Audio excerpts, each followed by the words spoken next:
고향, 서머시 몸. 서머시셔의 언덕들 사이, 이 서머시셔는 잉글랜드 남서부에 있는 도시입니다. 서머시셔의 언덕들 사이 움푹한 곳에 자리한 그 농장은 흙강과 축사, 별채를 거느린 구식 석조 주택이었다. 출입구 위쪽에는 집의 건축 연도를 뜻하는 숫자 1673이 우아한 필체로 새겨져 있었다. 비바람에 시달린 회색 본체는 그것을 둘러싸고 보호해주는 나무들만큼이나 풍경의 일부가 되어 주위와 완벽하게 어우러졌다. 대지주의 저택에 있었더라면 저택의 자랑거리가 되었을 멋들어진 너름나무 오솔길이 큰 길에서 뻗어나와 그 집의 단정한 정원까지 이어졌다. 여기 사는 사람들은 집만큼이나 무던하고 강건하며 가식이 없었다. 그들이 유일하게 자랑하는 것이 있다면 그 집이 지어진 이후 아비에서 아들로 한 번도 대가 끊기지 않고 아들들이 그 집에서 태어나 그 집에서 죽었다는 사실이다. 300년 동안 그들은 주변의 땅을 경작했다. 조지 메도스는 50줄에 접어든 남자였고 그의 아내는 그보다 한두 살 어렸다. 두 사람 모두 인생의 황금기를 보내는 선량하고 올곧은 사람들이었고 그들의 자식인 두 아들과 세 딸은 아름답고 튼튼했다. 그들은 신산이 숙련이 하는 세간의 유행은 잘 알지 못했다. 그저 자신의 위치를 잘 알고 그것에 자부심을 가지고 있었다. 나는 이들보다 더 단합된 가정은 본 적이 없다. 그들은 명랑하고 근면하며 친절했다. 그들의 삶은 가장을 중심으로 돌아갔다. 그 완결성은 베토벤 교향곡이나 티치아노의 그림에 버금가는 견고한 아름다움을 띠었다. 그들은 행복했고 행복할 자격이 있었다. 하지만 그 집의 주인은 조지 메도스가 아니라 그의 어머니였다. 사람들은 그녀가 아들보다 곱절은 더 큰 사람이라고 말했다. 그녀는 큰 키와 꼿꼿한 몸, 반백의 머리, 위험 있는 풍모의 70대 여성이었다. 얼굴은 주름이 자글자글했지만 눈은 초롱초롱하고 예리했다. 이 집과 농장에서 그녀의 말은 곧 법이었다. 하지만 그녀는 재치가 있었고 그녀의 규율은 독단적이면서도 친절했다. 사람들은 그녀의 농담에 크게 웃고 그것을 따라했다. 그녀는 장사 수완이 좋았기 때문에 거래에서 그녀에게 밀리지 않으려는 사람은 아침 일찍 일어나야 했다. 그녀는 여장부였다. 희귀한 선의를 탁월한 유머 감각과 결합시킬 줄 알았다. 어느 날 조지 부인이 귀가하는 날을 멈춰 세웠다. 그녀는 안절부절 못했다. 관로 속에 설명이 있습니다. 메도스 부인은 그녀의 시어머니를 부르는 말이었고 조지의 아내는 그저 조지 부인으로 통했다.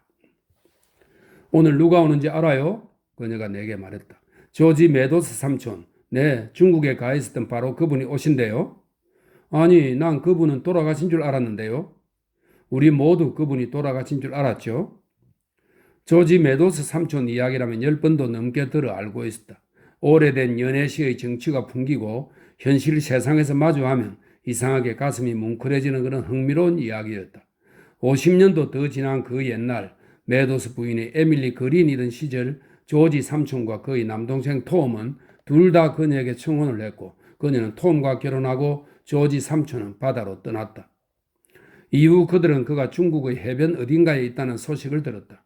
그는 20년 동안 간간히 그들에게 선물을 보내다가 소식이 뚝 끊겼다. 톰 메도스가 죽었을 때 메도스 부인은 조지 삼촌에게 편지를 보내 부고를 알렸지만 답장을 받지 못했다. 그들은 그가 죽었다고 판단했다. 하지만 2, 3년 전 그들은 포츠머스에 있는 선원 숙소의 여주인에게서 뜬금없는 편지를 받고 깜짝 놀랐다. 지난 10년 동안 조지 메도스는 류머티즘으로 고생하면서 그곳에서 지낸 모양이었다. 살 날이 얼마 남지 않았다고 느낀 그는 자신이 태어난 그 집을 마지막으로 한 번 더 보고자 했다. 그에게 종손자 되는 엘버트 메도스가 그를 데리러 포드 자동차를 몰고 포츠머스로 갔고 그가 오늘 오후에 도착한다고 했다. 상상해봐요. 조지 부인이 말했다. 그분은 여기를 떠난 지 50년이 넘었어요. 심지어 우리 조지도 본 적이 없어요. 돌아오는 생일이면 우리 거의도 51살이 되는데 말이에요. 메도스 부인은 어떤 생각이세요? 내가 물었다. 그게 어머님이 어떤 분인지 알잖아요. 어머님은 그냥 앉아서 웃고 계세요. 이렇게만 말씀하시면서요. 떠날 때만 해도 그 사람 참 젊고 잘생긴 남자였지. 하지만 동생만큼 한결같은 면은 없었어. 바로 이 점 때문에 어머님이 우리 그의 아버지를 선택한 거예요. 하지만 그 사람 지금은 차분해졌을지도 모르지 라고도 하셨어요. 조지 부인은 내게 집에 들러서 그분을 보고 가라고 청했다. 그녀는 런던 이상으로 집에서 멀리 간 적 없는 순박한 시골 여인이라 내가 중국에 머문 적이 있으니 둘이 공통점이 있을 거라 생각한 것이다. 나는 제안을 흔쾌히 받아들였다. 그 집에 도착해보니 온 가족이 모여 있었다. 바닥이 석재인 널찍한 구식 주방에 다 같이 앉아 있었다. 메도스 부인은 불가의 자기 의자에 아주 꼿꼿한 자세로 앉아 있었는데 가장 좋은 실크 드레스를 입은 모습이 보기 좋았다. 반면 그녀의 아들 내외는 자식들과 함께 탁자에 앉아 있었다. 벽난로 맞은편에는 한 나이든 남자가 의자에 구부정한 자리로 앉아 있었다. 몹시 야윈 몸이었고 살 가죽이 뼈 위에 늘어진 모양이 지나치게 큰 옷을 입은 것처럼 보였다. 얼굴은 누렇고 쭈글쭈글했고 치아는 남은 것이 거의 없었다. 나는 그와 악수를 나누었다. 무사히 도착하셔서 다행입니다, 메도스 씨. 내가 말했다. 선장이요. 그가 내 말을 정정했다. 걸어서 들어오셨어요. 정손자인 엘버트가 내게 말했다. 대문에 도착했을 때 내게 차를 세우라 하시더니 걸어서 들어가겠다고 하셨어요? 그게 말이요. 난 지난 2년간 침대를 벗어난 적이 없다오. 사람들이 나를 들어서 차에 실어주었죠. 다시는 못 걸을 줄 알았는데 느릅나무를 보는 순간 아버지가 그 느릅나무를 애지중지하던 기억이 나면서 걸을 수 있을 것 같지 뭐요. 그래서 52년 전 여기를 떠날 때 걸었던 그 길을 다시 걸어왔지요. 바보 같기는, 메도스 부인이 말했다. 그러기를 잘했지. 덕분에 지난 10년간 어느 때보다 가뿐하고 건강한 느낌이란 말이지. 나 당신보다 오래 살 거요, 에밀리. 너무 장담하지 말아요. 그녀가 대꾸했다. 메도스 부인을 이름으로 부른 사람은 한 세대 만에 처음인 것 같았다. 나는 그 노인이 메도스 부인을 하대하는 것 같아 조금 충격을 받았다. 그녀는 눈에 차가운 웃음기를 담고 그를 쳐다보았고 그는 그녀에게 이야기를 하면서 치아가 빠져버린 잇몸이 보이도록 환히 웃었다. 나는 반세기 만에 만난 두 노인을 바라보았다. 아주 오랜 옛날 그는 그녀를 사랑했었고 그녀는 다른 남자를 사랑했었다는 생각을 하니 기분이 묘했다. 이들은 그때 무엇을 느끼고 서로에게 무슨 말을 했었는지 기억할까 궁금했다. 혹시 저 양반이 저 늙은 여자 때문에 내가 아버지의 집을 떠났구나. 법적 상속을 포기하고 유배자의 삶을 살았구나 생각하면서 이상한 기분에 사로잡힌 건 아닐까 하는 생각도 들었다. 결혼한 적 있습니까, 메도스 선장님? 내가 물었다. 아니, 그가 활짝 웃는 얼굴과 달달 떨리는 목소리로 말했다. 그러기엔 여자를 너무 잘 알아서 말이요. 그건 당신 생각이고요.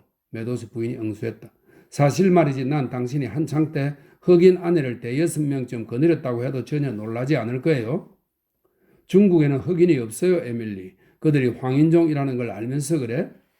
그래서 당신이 지금 그렇게 노래진 건가? 당신을 보았을 때 저희가 황달인가 하고 중얼거렸지 뭐예요?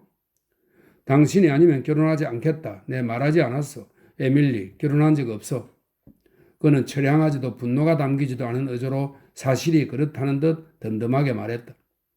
내가 30km는 걷더니 걸을 거라 했는데 이미 그 정도 그런 기분이야?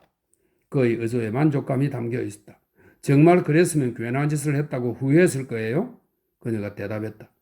나는 노인과 중국에 대해 얼마간 이야기를 나누었다. 선생이 선생의 외투 주머니 안을 아는 것보다 내가 중국의 항구를 더 잘 알 겁니다. 배가 갈 수 있는 곳이면 다 가봤죠. 선생을 6개월 내내 온종일 붙잡고 이야기해도 내가 한창 때 본 것들을 절반도 다 이야기 못할 겁니다. 내가 보기에는 조지, 당신이 못한 게 하나 있어요. 메도스 부인이 말했다. 농담을 하는 그녀의 눈에는 쌀쌀 맞지 않은 미소가 여전히 담겨 있었다. 큰 돈을 못 벌었잖아요.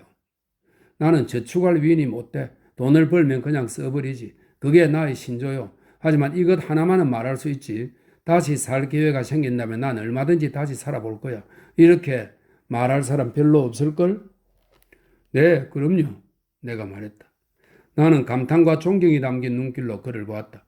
그는 이가 다 빠지고 병들고 돈 한 푼 없는 노인이었지만 성공적인 인생을 산 사람이었다. 삶을 즐기면서 살았기 때문이다. 내가 그곳을 떠날 때 그는 내게 다음날 아무 때나 다시 자기를 보러 와달라고 청했다. 중국에 관심이 있으면 듣고 싶은 이야기를 얼마든지 들려주겠다고 했다. 이튿날 아침 나는 그 집에 가서 노인에게 면담을 청할 생각으로 그 멋들어진 느릅나무 길을 슬슬 걸어갔다. 그 집 정원에 도착하니 메도스 부인이 꽃을 따고 있었다. 내가 그녀에게 아침 인사를 건네자 그녀가 고개를 들었다. 그녀는 하얀 꽃을 하나로 안고 있었다. 나는 집 쪽을 흘끔거리고는 블라인드가 내려져 있는 것을 보고 놀라지 않을 수 없었다. 메도스 부인은 햇살을 좋아했기 때문이다. 땅속에 묻히면 어둠 속에서 살아갈 날이 새털같이 많지. 그녀가 늘상 하는 말이었다. 메도스 선장님은 좀 어떠세요? 그 양반 늘 그렇게 종잡을 수 없더니 그녀가 말했다. 오늘 아침 리지가 차를 가지고 가보니 죽어있지 뭐예요? 돌아가셨다고요? 그렇다니까 자다가 돌아가셨어요. 방 안에 가져다 드리고 이 꽃들을 따고 있는 거예요.